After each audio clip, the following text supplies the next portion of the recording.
حبايب قلبي عاملين ايه؟ رب تكونوا بخير. النهارده هوريكم المشتريات اللي انا جبتها من السوبر ماركت بتاعت اول شهر.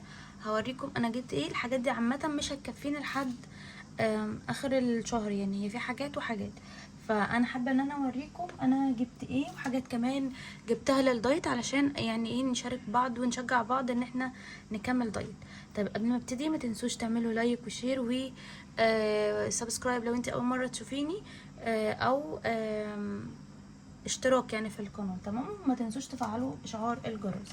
طيب خليني كده هبتدي وهقول لكم برضو الحاجه بالاسعار باللي انا جبت بيها. اول حاجه جبتها هي الجبنه اللايت دي من دومتي. دي كان وزنها، اقول لكم المفروض ان هي كان هوريكم برضو هنا في الفاتوره. دي عاملة 450 جرام، ودي عاملة حوالي 89 95 قرش، يعني 90 جنيه. يبقى دي كده 450 عاملة 90 جنيه. دي اول حاجة. جبت ايه تاني؟ جبت ام علي عشان ابني بصراحة كان عايز ام علي. دي جبت ام علي من حلو الشام، اول مرة اجرب الماركة دي فهجربها. ودي عاملة حوالي 50 جنيه برضو، يعني 49 95 قرش. لما الحاجة تكون في التسعينات كده انا يعني اخدها كده بالجنيه لان هي تتحسب لك كده.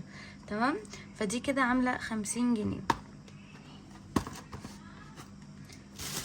جبت ايه تاني؟ جبت ده اللي هو بتاع العيش بتاع البرجر الماك اللي هو الكايزر، في 4، ودول كانوا عاملين 25 جنيه، فسعرهم حلو.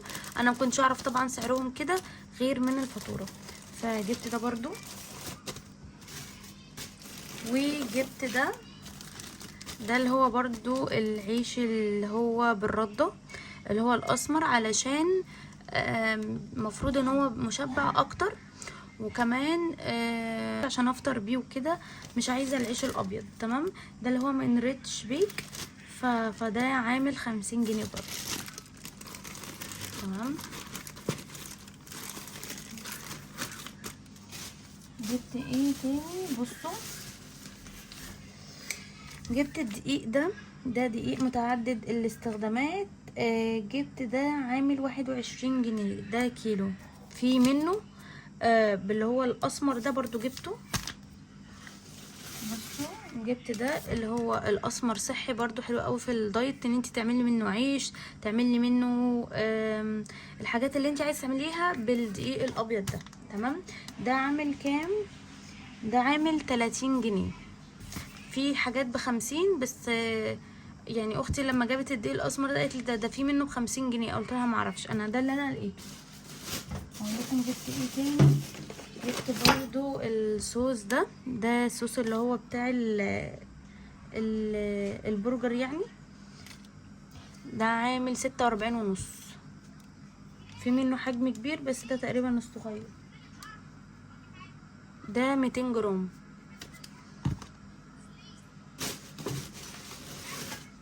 جبت كمان زبدة الفول السوداني مع الفطار بتاع التوست مع الجبنة، فهبدل بين الاتنين. في ناس بتاخدها سناكس، فانا مش عارفة بصراحة طعمها عامل ازاي، انا لسه اول مرة اجربها. كنا هنجيبها من بيدج على التيك توك، سوري، كنا هنجيبها من على بيدج على الفيسبوك، كانت عاملة 120، لكن دي عاملة 100، ودي الحجم بتاعها 300.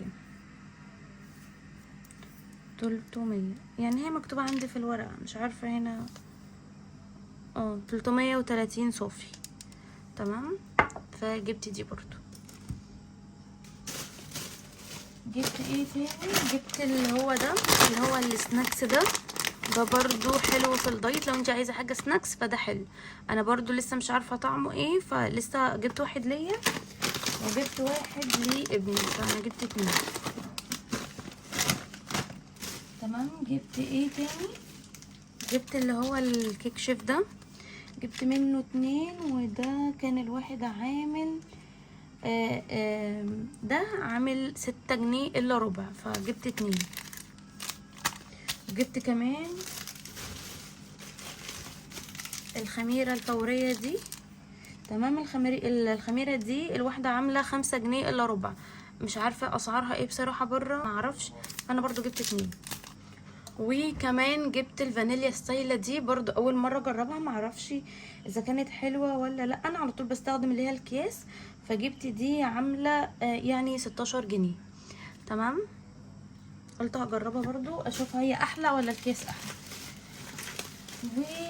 وجبت كمان اللي هو ده بالكابتشينو. تمام. جبت 2 فانيليا، الواحده الفانيليا دي مش عارفه الواحده عامله 8 جنيه 95 قرش، يعني قولوا 9 جنيه. تمام. الواحده ب9 جنيه، معرفش برضو بره بيتباع بكام. جبت كمان اللي هو بالبندق اللي هو ده، وده الواحد عامل برضو 9 جنيه. وجبت كمان اللي هو ده برضو عامل 9 جنيه. بس ده الدبل شوت، انا ده ما جربتوش، انا جربت الاتنين دول حلوين، ده انا مرة اجربه فشفت قلت اشوف ايه الدبل شوت ده. يعني ما اعرفش، يعني هما سمعت ان هي قهوة اكتر وطعمها هيكون في باين قهوة، فانا هجرب ده. جبت منه واحد، فده كده الواحد عامل 9. ودي الحاجات اللي انا جبتها، ولسه في حاجات تانية ناقصاني محتاجه ان انا انزل اجيبها، بس انا قلت اوريكم الحاجات اللي انا جبتها حاليا. في حاجات طلبتها برضو اونلاين مستنيه انها توصل لي، حاجات برضو خاصه بالدايت، هبقى اشاركها برضو معاكم لو انتوا حابين. بس كده دي المشتريات اللي انا جبتها امبارح، جبتها امبارح بالليل، وبصراحه معرفتش اصورها، كنت تعبانه فمعرفتش اصورها. لسه محتاجه ان انا بقى اجيب الجبنه الشيدر بتاعتها، وعايزه اعمل مش عارفه اعمل معاكم ده النهارده ولا لا، اللي هي الهمبرجر، فمش عارفه، ولسه في حاجات تانية ناقصوني هنزل اشتريها. فدي كده بس الحاجات اللي انا جبتها امبارح بالليل. اشوف بقى انا هعمل ايه كده، هفطر ولا هعمل قهوه ولا هعمل ايه، وبعد كده ارجع لكم تاني. قررت ان انا اعمل الفطار معاكم، هستخدم زبدة الفول السوداني، وهستخدم كمان الجبنة عشان اجرب الاتنين واقول لكم رأيي فيهم ايه، عشان لو انتوا حابين ان انتوا تجربوهم او تجيبوهم لاول مرة. تمام. حتى لو انتي مش بتعملي دايت، يعني حاجات صحية. تمام. كمان عشان تقدري مثلا تدي اولادك منه، مثلا منه هم رايحين المدرسة في اللانش بوكس، حاجة صحية ومش مؤذية كمليانة سكريات. تمام. فانا هفتح بس كده العلبة واقول لكم رأيي فيهم ايه دلوقتي.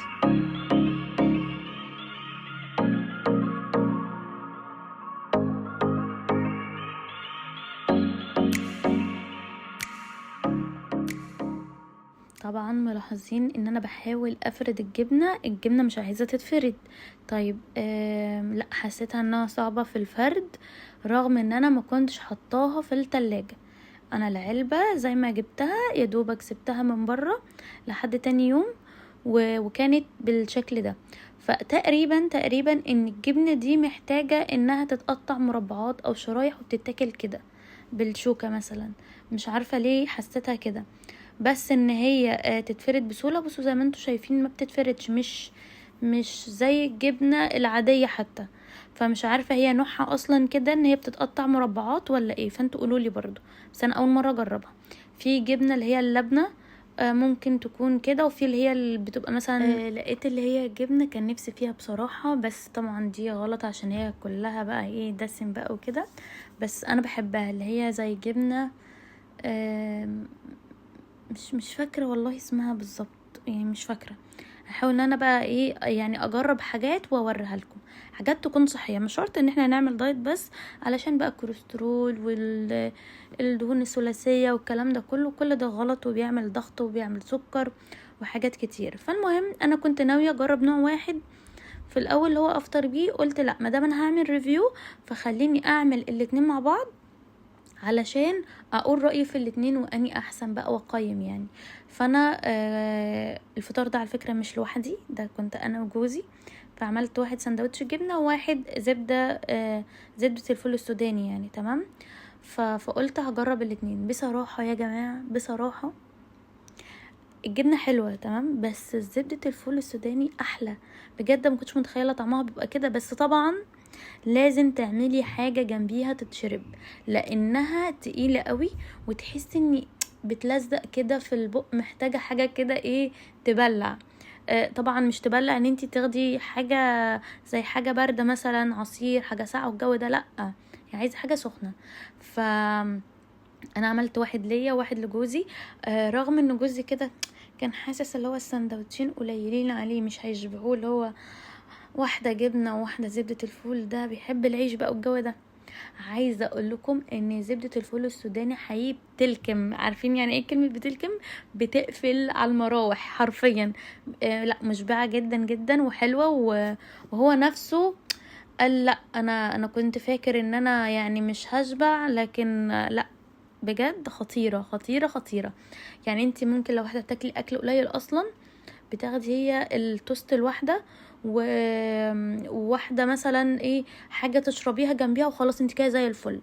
فانا عملت ليا نسكافيه وهو حب ان يشرب شاي بلبن، فانا عملت ليا كده وعملت له هو كده. دي كوبايتي، وطبعا التانية اتكسرت فانا طلعت مج تاني بقى. فالمهم انا عملت لنفسي اللي هو النسكافيه اللي هو بالمج الوردة الحمراء دي، تمام. وهو ايه عمل الشاي بلبن بتاعه الصراحة. بس وانا خدت واحد جبنه وواحد زبده الفول وهو نفس الشيء. طبعا هتستغربوا دلوقتي بقى، هتقولوا ايه ده مضرب البيت بتعمل بيه بالنسكافيه؟ لا انا عايزه اقول لكم ان انا عندي واحد للبيض اكبر من ده، وده واحد صغير كده جايباه بعمل بيه النسكافيه. عايزه اقول لكم خطير خطير خطير. عندي المضرب بتاع النسكافيه نفسه، بس لا مش زي ده يا جماعه. فانتوا ممكن لو عندكم برضو هاند بلندر انتوا بتعملوا بيه، فده يعني لو انتي ما عندكيش فصرفي نفسك يعني بصراحه. وانا ما كنتش جايباه مخصوص، بس انا خصصته للنسكافيه علشان بيبقى سريع وبيعمل فوم كتير قوي، بيعمل فوم. فزي ما انتم شايفين بصوا قد ايه. وهنا الفطار بتاعنا البسيط. طيب انا طبعا ابني برضو فطر زينا والكلام ده كله، بس انا كان بعدينا فانا ما صورتش يعني مش مستاهله. دخلنا على وقت الغدا. تاكل ايه يا حبيبي؟ انا عايزه اكل رز بالخلطه، وقلت اعمل معاه حتتين ستريبس ليه، تمام. هو ما كانوش حتتين بالظبط. المهم عملت كل اللي باقي يعني. الستريبس ده انا كنت جايباه للمدرسه، فخلاص ايه انا كده كده عندي نوع تاني، فانا عملت له من ده. عايزه اقول لكم بقى انا جربت اطياب وجربت نوع تاني. اطياب الكميه بتاعته قليله وسعره غالي، فجبت واحد تاني كان اكتر يعني اكتر منه ونفس السعر برضو 150. بس عايزه اقول لكم كطعم اطياب احلى. بس طبعا عملت منه مرتين ويعتبر ب150.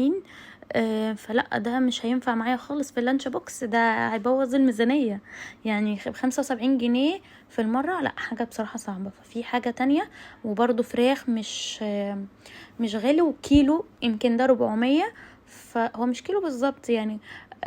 بس يعني قصدي اكتر منه. فالمهم كان رأيي عن اطياب حلو حلو. تعالوا بقى نشوف الفيديو اللي بعد كده ابني حصل ايه. عشان نوفا كان شاطر وجاب درجات حلوة، فانا حبيت ان انا اكافئه زي ما انا وعدته. وبالمس بعتت لي الدرجات بتاعته حلوة قوي، وانا جبت لك مفاجأة زي ما انا وعدتك. ماشي يلا بص كده، افتح كده وشوف ايه رأيك.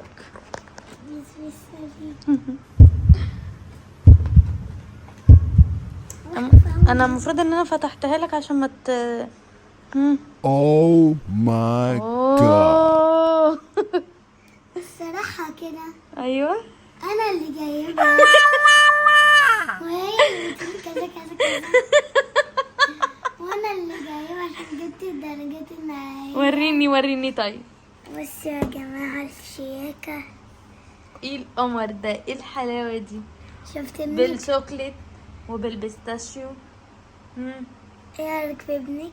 ابني بص، كل ما تكون شاطر هنجيب لك حاجات حلوة كتير. حاجات حلوة يا أساس. ايه ده؟ دي مش حاجة حلوة؟ دي بتاعت الدرجات النهائية. بتاعت أنا مش جاي. دي مش حاجات حلوة. استنى يعني بص يعني دي يعني ايه مش بتاعت الدرجات النهائية؟ يعني ايه؟ انت قلت لي بكره كذا كذا كذا. ماشي يعني ايه كذا كذا كذا؟ اه. انت قلت لي مثلا بكره يلا بينا عشان في مفاجاه بكره. اه هي مفاجاه، وقلت لي مش هقول لك غير ما تذاكر. طب ذاكرت وجبت الدرجات النهائية، جبت لك ايه؟ ارجعها يعني؟ دي مش مفاجأة؟ ايه بصتك كده دي؟ لا بلاش الكلام ده. انا اي ما هو بابا جابها لك ليه؟ مش عشان انت جبت الدرجات النهائيه؟ ايوه، هو انت اللي قلت الميس خلي نوفا يجيب لي درجات النهائيه عشان يجيب له تورته. لا انت اللي كنت شاطر. ايوه انا كنت شاطر، وليه قلت لبابا؟ ايوه انا كنت قلت. اقول له كذا كذا كذا هيرضى يجيبها ولا لا؟ لا هو حب يكافئك منه لنفسه. من نفسه. انت اللي بتقول انا اللي جايبها لك. لا انا مش بقول يعني، قصدي انا وبابا يعني. انا قلت له لو نوفا جاب درجات حلوه كافئه. وبعدين في حاجه ده كمان غير يعني، بص غير عيد ميلادك كمان، كل ما تبقى شاطر وتجيب درجات النهائيه هنكافئك. بصوا يا جماعه، اعملوا لايك الاول واشتراك. بالظبط كده. لا، واضربوا زرار الجرس. تمام.